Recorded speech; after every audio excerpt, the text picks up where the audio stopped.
President Uhuru Kenyatta and his deputy William Ruto are expected to bring more politicians into the cabinet in major changes insiders say are about to be unveiled.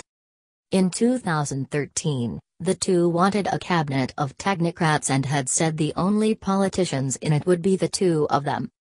But political realities and the failure of cabinet secretaries and principal secretaries to adequately explain to the public the projects their ministries were implementing have forced a rethink. Senior government sources said the CSs and PSs did not shout loudly about the work the government was doing.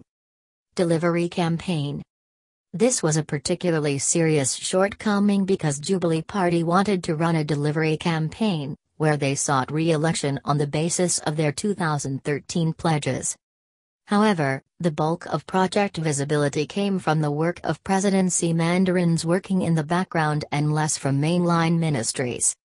Secondly, protracted electioneering forced the president and his deputy to cut political deals in order to win the election, and now there is a queue of politicians waiting to collect.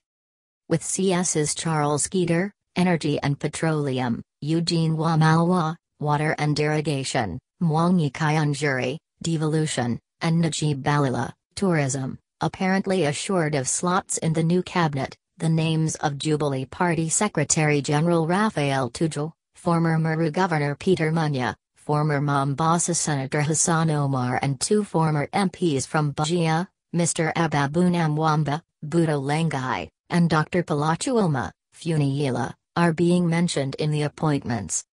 However, State House spokesman Manoa Isipizu said he will not be drawn into discussing when the president will announce the cabinet. When the president is ready, I am sure he will announce. For now, I can't speculate, said Mr. Isipizu. Travel. The president is expected to travel to Nakuru County to preside over Thursday's Cadets Passing Out Parade at the Kenya Military Academy at Leonard, his first official duty since he took the oath of office for a second term on Tuesday. Sources said on Tuesday evening, after guests had left the state luncheon, the president and Mr. Ruto spent several hours in a closed-door meeting into which no one else was allowed. While politicians in the cabinet are seen as the key to the president retiring with a development and service delivery legacy, they are also seen as very key to the chances of Mr. Ruto succeeding his boss in 2022. It was also revealed Wednesday that the president and Mr. Ruto have been appraising CSs.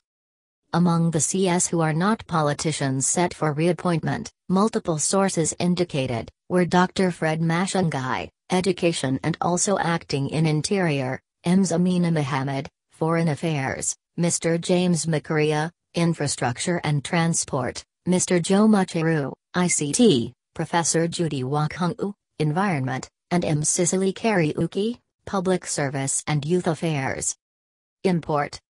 The sources said the president will especially focus on the Ministry of Industrialization, held by Mr. Aden Mohammed, to ensure the docket delivers job creation, increases its contribution to the gross national product from the current 9% to 15%, making export processing zones more competitive and playing leading role in import substitution. Does the president feel that the people currently holding this docket can deliver, or who is best suited to deliver his expectation from the ministry? Posed a government source. From President Kenyatta's acceptance speech at the Kasarani Stadium, it was clear that the health ministry will be a focal point. He wants to attain his promise of affordable healthcare through the National Health Insurance Fund, NHIF, and it is this docket, now led by Dr. Cleopa Mailu, to deliver. The sources said they thought the president wants a CS who will put to an end the crippling strikes in the health sector. Nurses, doctors and other medical professionals have gone on long salary strikes over the past 3 years. Education and Interior ministries will also be given priority. That President Kenyatta is determined to implement free day secondary education, FDSE, is evidenced by the expected first full transition of 2017 KCPE candidates to high school education. Secondly, restoration of quality education in primary, secondary and higher institutions of learning is a priority, and Dr. Mashangi is seen as having done an exemplary job after replacing Professor Jacob Kameni in 2015. Dr. Mashangi approached the interior docket with the same ruthless focus and delivery during the election crisis. The question is whether the president will retain him in education or confirm him as a substantive interior CS. The names of Kenya National Examinations Council Chairman and former University of Nairobi Vice-Chancellor, Professor George Magoha, and former Nakuru Governor Kinuthia Mbugua, a former administration police commandant who is now based at State House, are being mentioned. More complex in the delivery of political promises is how the president deals with his presidential agent, Mr. Davis Churcher, a sharp operator in the corridors of power. The sources said he negotiated a top government appointment before agreeing to be the Jubilee presidential agent. He worked at the EBC before being appointed Energy CS, where he was purged on graft allegations but cleared by the courts. Debate. Mr. Churcher is being mentioned in relation to a senior State House position.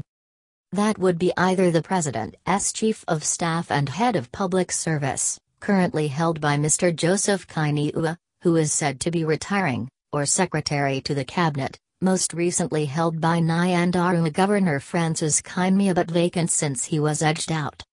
The debate now is what message the president would be sending by appointing as his principal aide a person generally seen as having had a checkered service.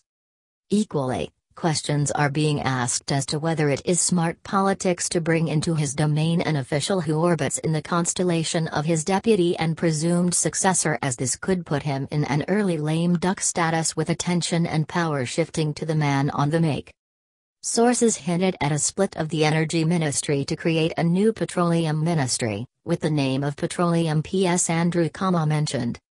With the country facing a serious crisis of balancing its budget, mining is seen as a new source of revenue, and mining CS Dan Kazungu may find himself in a shaky position. Mr. Ali Wario of Sports, having overseen the Rio de Janeiro Olympic Games debacle and also failing to deliver on the much-touted 5 stadiums, is also facing a difficult period ahead. Also looking at choppy waters is Labour CS Phyllis Condi over the numerous strikes,